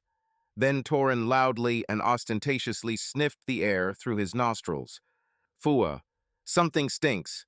I don't understand why. Either vomit or bitches of easy virtue. Lyra twitched as if stung. Oh, you. Does it really hurt your eyes? Torin growled, taking a step towards her. I was just having fun, it was fun, and now I'm puffing out my cheeks. Lyra's face darkened. Don't you dare talk to me like that. What will you do? Torin tilted his head, stepping closer. Are you going to lie back under that idiot to spite me? Go ahead, continue the show. Enough, Lyra shouted, standing up. She was short, and next to Torin seemed like a bird before a bear, but hatred distorted her features. Get out of here, you damn brute. You weren't invited. Torin laughed in her face, a terrible, hoarse laugh. Are you telling me to get out? Bitch, I want you now. He raised his hand as if preparing to strike. Lyra recoiled, but did not run away. She just pressed her back against the wall. Her eyes widened. Thor, calm down, I said, grabbing his elbow. Don't touch. He froze, breathing heavily, nostrils flaring. Then he shook his hand, freeing himself, but did not strike. Lyra breathed a sigh of relief. Hey, maybe we should go already. Dylan suddenly muttered, retreating to the door with a bunch of crumpled clothes in his hands. He thought all eyes were on the wives, and he could sneak away. Stop, bastard, Torin growled, turning to face him. Where are you going? Dylan raised his free hand. I don't. Did you think we would let you go, puppy? Torin rushed towards him like a bull at a red rag. Dylan gasped, dropped his clothes, and shook his head. Calm down. Your wife liked it? Ask her. Before he even realized what he had blurted out, Torin hit him. Well, that's enough. Ezra barked from behind, lowering the camera. He jumped up and grabbed Torin by the shoulder. We don't need the police. Calm down. Let go, damn lawyer, Torin growled, but Ezra did not unhook. Torin, that's it, I said firmly, looking into my friend's eyes. Enough. My team worked. You idiot, he groaned. You're all crazy. What did you say? Torin twitched again. One more word and I'll knock all your teeth out, Roan said lazily. He just stood next to me. Dylan took the hint and shut up, just whining softly. Tommy, still naked, peeked out from behind the sofa, assessing his chances of slipping to the entrance. Jet was already standing there, leaning against the door with the air of a security guard. He took a cigarette out of his pocket, lit it with a lighter, and blew out the smoke. The party is not over yet. I don't recommend leaving. The hoarse voice and calm tone sounded ominous. Tommy swallowed and pretended to be in no hurry. I looked at Siren. All my feelings inside shrank into an icy lump at the sight of her. She didn't take her eyes off me, huge, shiny, framed by smudged eyeliner. Lips are parted, breathing is rapid. It was the first time I saw her truly scared. Kai, she called hoarsely, her voice barely cutting through. I was silent. I wanted to hear that he would lie. This. She blinked, swallowing. This is not at all what. Not what we thought. I finished, arching my eyebrow mockingly. Seriously? She shook her head, looking pleadingly. I didn't want to, honestly. You didn't want to? I nodded at the scattered laundry. You were forced, right? Siren blushed at my words and clenched her fists at the same time. No. That is. She suddenly raised her chin, anger flashed in her eyes, breaking through fear. Okay. Yes. That's who I am. Her voice trembled, but the pressure grew. You yourself, Chaos, brought it to this. Always in service, always busy with his honor, principles. What was I supposed to do? I'm alive. I listened silently as she tried to bite back. An oppressive echo rolled through the hall. Everyone was looking at us. "I'm tired of being a diligent wife," she shouted, turning to scream laughter. "How many months have you not even touched me? I am furniture for you. I wanted to feel wanted again. Beautiful. Alive. Well, yes, we had a party." The siren was almost hysterical. Laughter and tears fought in her voice. "Which of you men is without sin? Maybe you don't do the same thing with your bachelor parties?" "Not a damn thing like that." Torin could not stand it. "We, damn it, were as loyal as dogs until you crowned us with horns." Lyra intervened, her eyes flashing venom. "Oh, shut up, Torin. He is faithful. Is it okay that you stare at dancers in a bar every weekend?" "I stare with my eyes, but I don't bring her home and don't have sex," Torin barked. "What's the difference?" Lyra squealed. "Me too. The monks have gathered. Don't feed all of you bread. Let me raise your skirt." "Not everyone," Ezra said coldly, walking into the center. "For me, for example, this has not been noticed." He fixed his calm gaze on his sobbing wife. "Was I perfect, Vive?" His voice rang with suppressed anger. "Did I not pay attention to you? Didn't give gifts? Not satisfied in bed?" Vivette shook her head, crying. "No. Yes. You were perfect. And yet you betrayed me," he concluded, pursing his lips dryly. "Your tears are worthless." "Ezra, I'm sorry," she cried, trying to get up. "I don't know what came over me. I'm stupid. I will give everything if only you would forgive." "God, shut up," Lyra muttered, leveling her friend with contempt. "Don't be humiliated." "Oh so." Vivette suddenly became angry, straightening up. "It was you who persuaded me, Lyra. I would never." "It's all her." Vivette pointed a trembling finger at her friend. "She pushed us, got us going." Lyra snorted and crossed her arms. "Don't lie. Nobody pulled anyone. Everyone liked everything she herself made sounds of pleasure louder than anyone else." Vivette choked on her tears, looking at her in shock. I would never." "Enough." Siren's voice sounded imperious, as I have rarely heard. "Vive, shut up. It's too late to shed crocodile tears." Vivette choked on her tears and fell silent, covering her face. Siren took a breath and turned to me again. The attempt to justify himself with anger failed. Now only melancholy remained in the eyes. "Kai," she whispered, "do you hear?" "Yes, we stumbled. But that's all. It was just a game, just sex, nothing more." I paused, feeling as if my insides were lined with steel. No pity, no love, nothing. She took a hesitant step towards me. "We have been together for so many years. You love me, I know." "I loved you," I corrected quietly. Siren shuddered and shook her head. "No, no. You love, and I you." At these words, Torin snorted and Lyra grinned contemptuously. Siren didn't pay attention. "Is it true? All this is just stupidity. We can forget, start over." Her voice broke on the last word. "Start over," I repeated lifelessly, after I saw it with my own eyes. All this abomination? I raised my hand, looking around the living room. Siren blushed again. "Do you think this can be forgiven?" I added, raising my voice. "You three." I turned to the other women, and they were rooted to their places. "You destroyed all trust, crossed out our love. You just wiped your feet on us while we cared for you and believed in you." Siren shook her head desperately. "No, not like that. It was a one-off. No love. Should this make it easier for you?" Torin roared. "Without love, that means with anyone. Yes, I would rather find out that you were having an affair than see all this crap."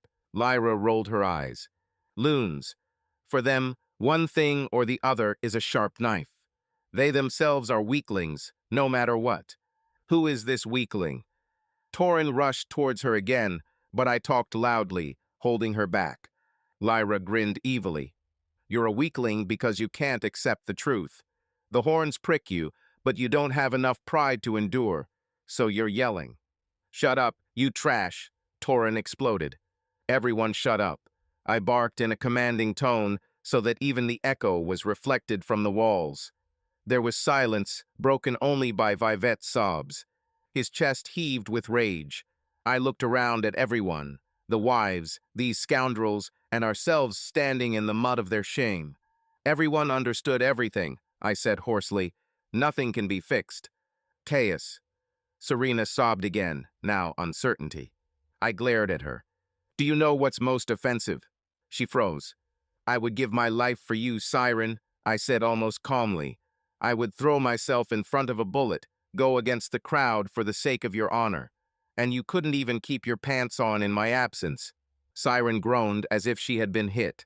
I saw it. I got it. And you all are like that, I added, glancing over Lyra and Vivette. We believed you like fools.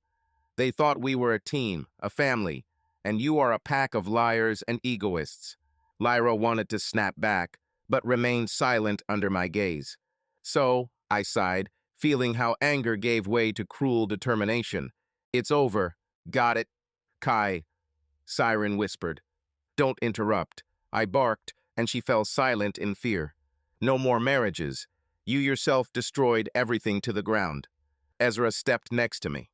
Vive, he said quietly, looking at his wife. See you in court. Vivette burst into another wave of sobs, repeating, No, no. Torrin snorted. In court, you say, and I thought to the cemetery. Oh well. He looked like a wolf at Lyra. Divorce is the softest thing you will receive, Snake. Lyra pursed her lips without uttering a word, but her gaze trembled. The siren came almost close to me, just a step away. The thin satin fabric of the robe was touching my jacket. Previously, warmth spread through my body from her proximity, but now I only felt a sickening smell, a mixture of alcohol, sweat, and someone else's cologne on her neck. Kai, darling. She raised her palm as if she wanted to touch my cheek. I recoiled. Don't you dare, I warned quietly. She wronged her fingers. Large tears rolled down her cheeks. Please, don't leave me. I'll fix everything.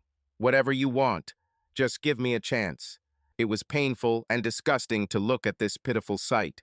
It seemed like a black hole was greedily pulling at me pity, old love, happy memory. But as soon as I remembered her under another man, this hole was filled with concrete hatred. Chance? I shook my head. No, you just can't imagine what you did to us. But, she sobbed, clutching my hand, I love. Don't you dare say that word. I shook my head. You disgraced him. Panic flashed in Siren's eyes. She looked back at her friends. They were looking away. Then she suddenly fell on her knees in front of me, clasped my hand with both palms, pressing her face. Forgive me, please, forgive me. I was crazy. I didn't know what I was doing. Just don't leave me. Her hot tears dripped onto my skin. It was so wild, my proud siren crawling on her knees. But even this did not move the stone in my chest. A year ago, I would have rushed to console her, just not to see these tears. Now her sobs evoked only empty bitterness in me. I pulled myself free roughly, staggering back. No need for performances. Late. She sobbed louder, now angry. What kind of person are you, Kai? Can't find compassion. Compassion? I finally broke down, feeling every cell screaming. You can't imagine how painful it was for me listening to your vile mockery. It was as if knives were being driven under my ribs one after another. And you.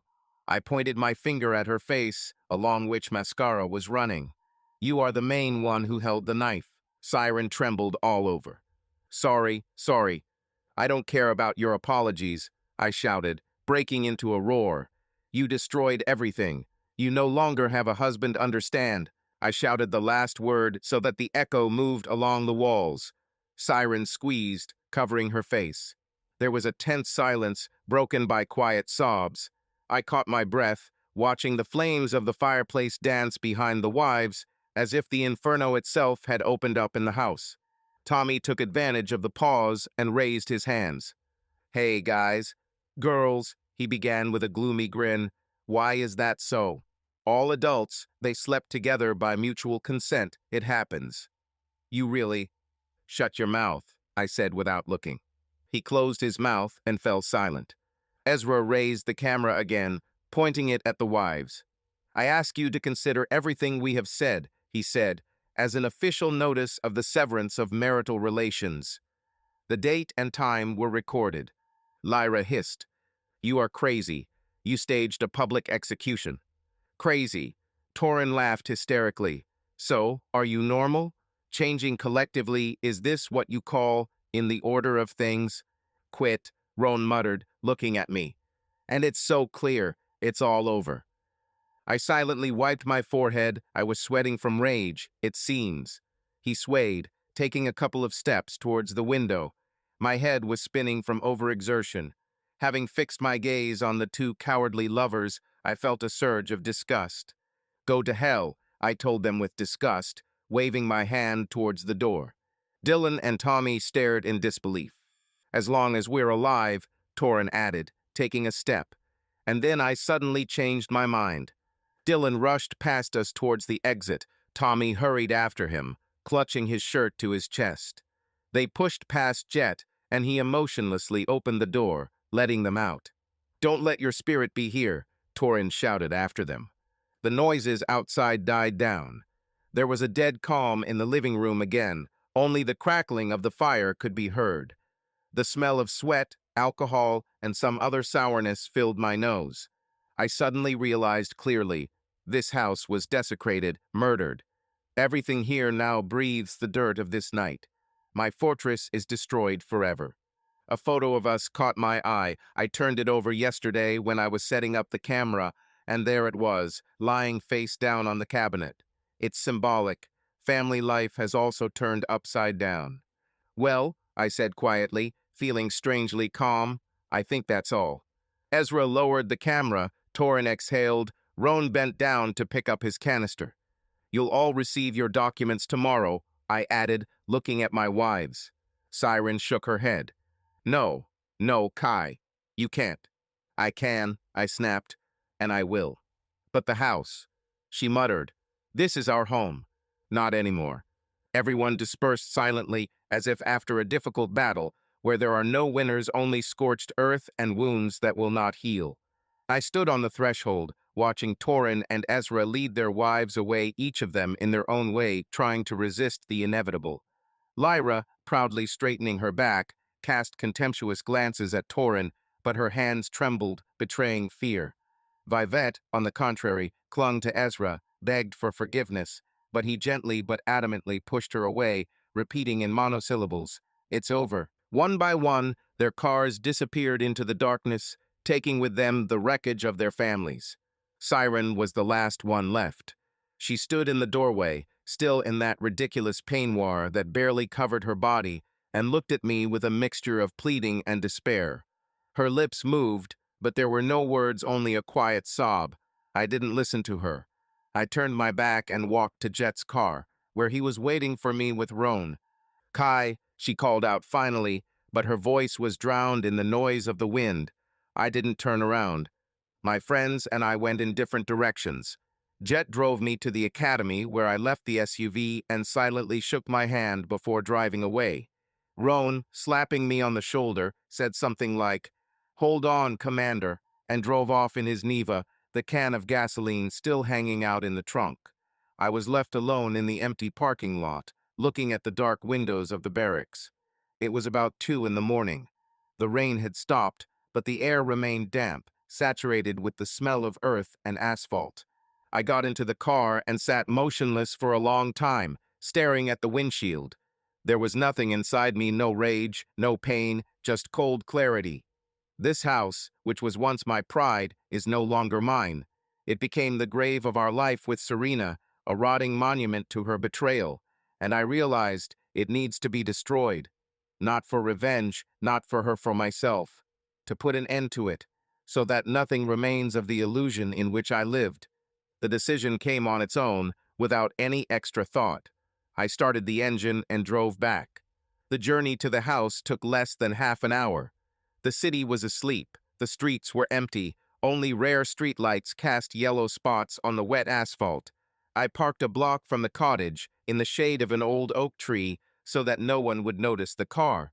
He turned off the headlights and turned off the engine. I walked towards the house, keeping to the shadows. Military training came in handy again. He walked silently, crouching near the bushes, checking the area. The windows of the cottage were dark. Serena, apparently, had also gone somewhere. Her car was not in the garage. I wonder if I would have stopped if she had been at home. As I got closer, I walked around the back of the house, to the back door. The door was locked. The click sound deadening in the silence of the night, but no one reacted. I slipped inside. There was dead silence in the house.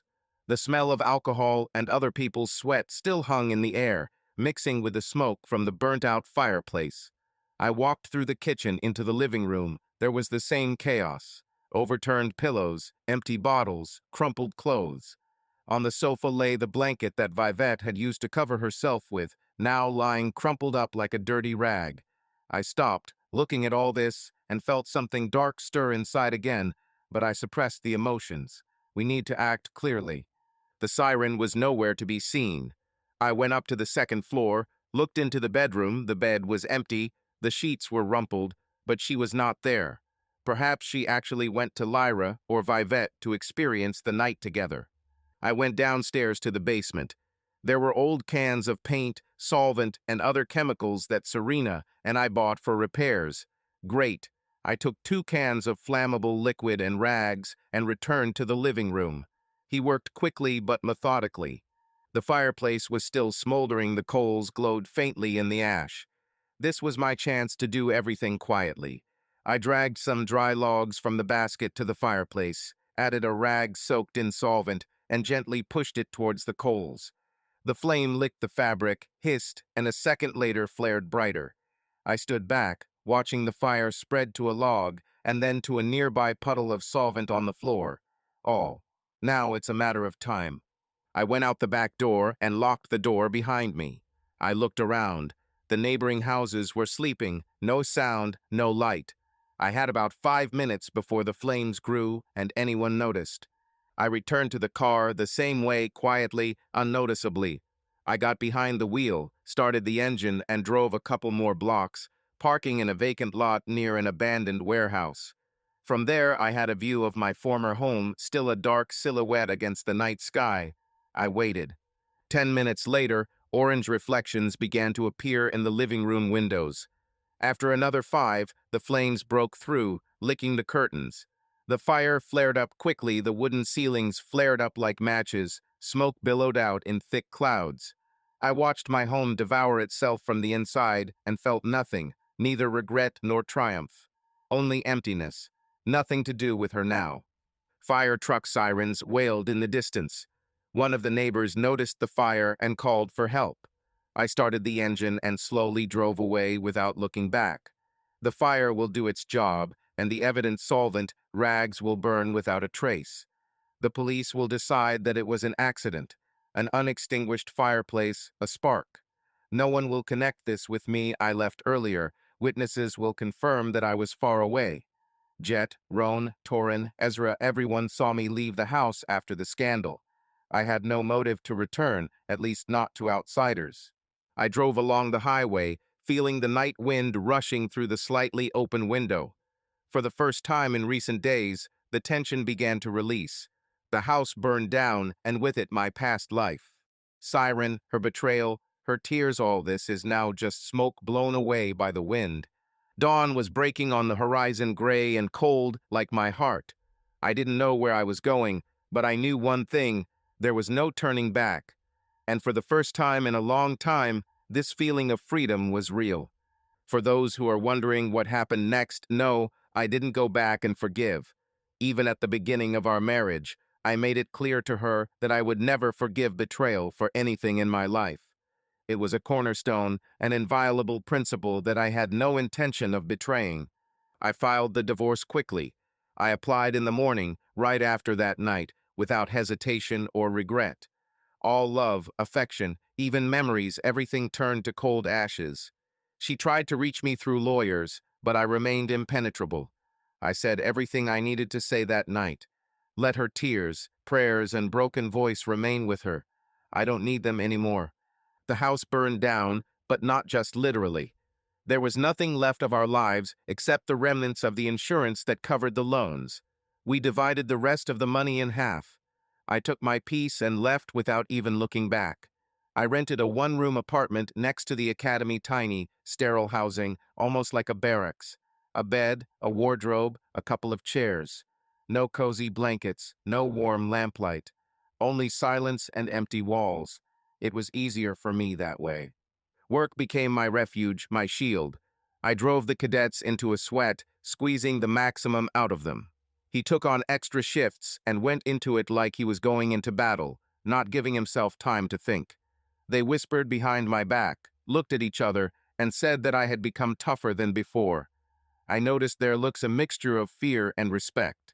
And it was this silent recognition of my strength, that kept me afloat. And Serena, she got what she deserved. I thought that the video I sent out would remain within our circle, but someone couldn't keep their mouth shut. It went on, spreading like wildfire, destroying her career, her connections, her old life. She was kicked out of her job, the agency's clients, who only yesterday smiled at her and applauded her at presentations, broke their contracts. Colleagues who had previously admired her charm now turned away when they met and whispered behind her back. The most painful blow was dealt by our own people. Her mother, a proud Englishwoman who always spoke proudly of her perfect daughter, was the first to renounce. She called that same night and poured a tub of contempt and poison on her. Father, he didn't say a word, but his silence was stronger than loud reproaches. Even her brother, her support, publicly turned his back on her, cutting her out of the family. Siren was left alone. The house burned down. There are no friends left. The city that used to be a platform for her triumphs has become a prison. She ran away. I heard that she got a job as an administrator somewhere, changed her name, and tried to start over. But is that bright, indomitable woman who was once my wife still alive in her? I don't care. Torin, my old friend, did not waste time on trifles. The divorce from Lyra went quickly, without unnecessary disputes. Without dividing property, he simply crossed her out of his life, like an unnecessary line on a to-do list. The main thing is that she is not around, so that her voice no longer sounds in his house. But rage, it couldn't just be thrown away, erased, locked inside. He tracked down the bartender, Tommy, a couple of days later. It was a quiet, rainy evening. The wet asphalt glowed in the neon glare of the signs. Tommy, confident in his invulnerability, left the bar and lit a cigarette. He didn't even notice how they approached him. Torin then laughed. "Your hands were itching, Kai. I couldn't resist." He said this with a smile, but I saw how the nodules played on his cheekbones. Now Torin lives among iron and oil. His workshop is a kingdom of chrome, the roar of engines and the smell of gasoline. He immersed himself in cars, repairing them, assembling motorcycles, as if in each new engine he found salvation from old wounds. Avoids women, brushes them off. One snake was enough. But I can see how it is attached. I see him sitting in his garage at night, blowing smoke rings into the ceiling, immersed in thoughts that cannot be erased even by work. He, Roan, and I sometimes take to the road and drive until the wind blows everything unnecessary out of our heads. The road is the only place where you don't need to talk, where the engine roars, the wheels eat the asphalt, and you just feel free. And Lyra, she behaved as brazenly as always. At first, she laughed and joked. Just think, we had fun. But it didn't work. Her whole world was collapsing, and not a single smile of hers could change it. Mary, her mother, the one who always taught us, was the first to turn away from her daughter. She called her the pride of the family, but now she called her disgrace of the family. Lyra's sister, the one who always protected her as a child, wrote a short message. "You are a creature. How could such a man not be enough for you?" Family, work, everything went downhill. Rumors reached her superiors, and she was fired. Now she gets by with part-time jobs, lives somewhere in a cheap rented hole, far from her former life. They say her new man is the owner of the bar, a rude, tough guy, 20 years older than her. Maybe he is her destiny, maybe her punishment. Torin doesn't remember her anymore. Only if someone accidentally starts a conversation, he silently clenches his fists so that his knuckles crack. Ezra, our lawyer, did it by the book. clearly, calmly, without emotion, just as he was taught. He filed for divorce from Vivette, included the video as evidence, and the judge didn't even argue. The decision was made quickly, without unnecessary proceedings. Vivette was left with nothing, without property, without support, without her husband, who once shielded her from all adversity. She packed her things in a hurry, not believing that this was really the end. But for Ezra, it all ended the moment he pressed send to submit his documents. Vivette went to her parents, hoping to find salvation there, but found only cold glances. Her father cut her out of the family immediately. No words, no explanations, just silence, which was stronger than any reproaches. At first her mother felt sorry for her, stroked her hair, whispered, "My girl." But every day her pity evaporated, giving way to contempt. Vivette saw it in her eyes, reproaches, bitterness, disappointment. Ezra didn't break. He went to work with the same precision with which he erased Vivette from life. He took on high-profile cases, defended clients in court as if he were defending himself.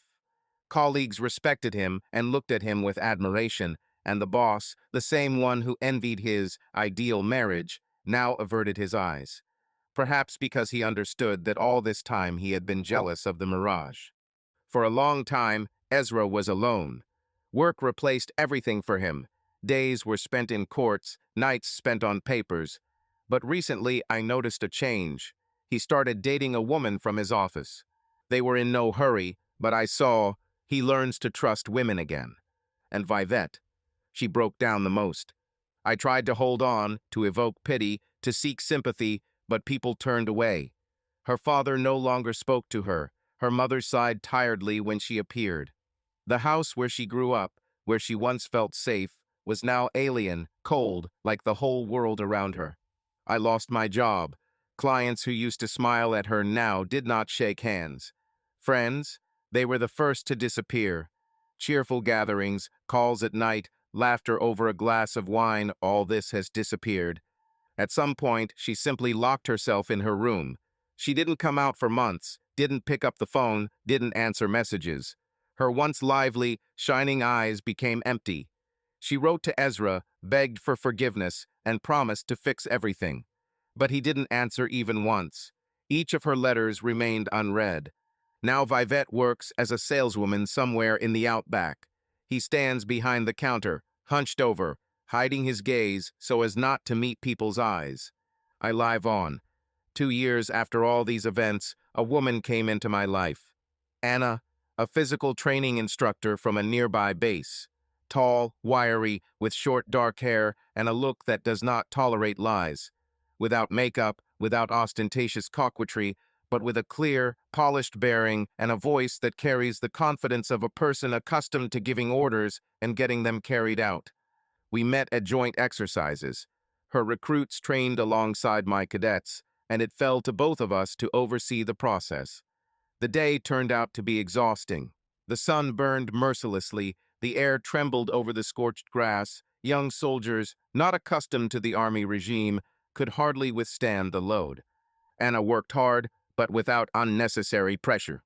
"Breathe deeply," she said quietly to the one who was already on the edge. "You can." Her voice was clear, confident, without shouting, and they obeyed her. I watched her conduct the training. Precise commands, not a single unnecessary phrase, not a single attempt to please or impress. She didn't scream, but there was something in her voice that made the fighters obey her without arguing. No humiliation, no threats, no pressure, just calm confidence that they can handle it. After training, we stayed on the field, watching the cadets warm up. "You work well with them," I remarked. "I just know what they are capable of, and that they can withstand more than they think. The main thing is not to go too far. The main thing is to teach them this yourself," she answered. We talked about tactics, physical activity, and self-control in extreme situations. About how to stay in line when your heart is thundering in your chest and your body demands to stop. This was not a personal conversation, just an exchange of experience. But in him, I felt something that I had not felt for a long time: respect for the interlocutor. At some point, Anna looked at me and suddenly said, "Coffee?" Just like that. "Let's go." We chose a far table in the corner of the dining room. Officers rarely came there. Anna drank her coffee in small sips, holding the cup tightly but without tension. I noticed thin light scars on her arms, traces of combat training, cuts, minor wounds. "How long have you been serving?" I asked. "Enough to not count the years." "Has it ever been worse?" "It's always worse," she grinned, and barely noticeable wrinkles appeared in the corners of her eyes. We didn't talk about the past, didn't ask too much. We were just drinking coffee, and they were silent. This silence was not a burden. It gave me a break. That's how it went. After the exercises, we began to meet for coffee. Sometimes we just sat next to each other. Sometimes we exchanged short comments about work. She didn't try to be closer than necessary, but she didn't move away either. "You're not like other officers," she said once. "In what sense?" "They are all either too serious or trying to show off. You simply exist." Is this a compliment? More like an observation. I felt calm with her, without trying to play roles, without having to prove anything. Sometimes we would sit on her veranda, drink coffee, be silent, watching the evening sun turn the sky copper. Sometimes they discussed training, all without unnecessary emotions, without sentimentality, without making it personal. "When is your next group?" I asked one day. "In 2 weeks. I think we will work together again." "Fine." Yes, that's how our relationship began. Anna didn't ask about my past. I didn't ask about her. We didn't need it. The past remained where it belonged, behind the horizon, in the fog of memories. I'm used to her restraint. I got used to the fact that you can just be next to her. Not passion, not a game, not an attempt to fix something, just a quiet haven where you can catch your breath. And that was enough for me. Each of you will find inconsistencies in this story to snark in the comments, but only a few will understand what I was experiencing when my world was falling apart. Subscribe to our channel so that your love doesn't cheat on you, and go ahead and listen to the next story, because this story is nothing compared to the next one. If you're under 18, don't even think click to the next one.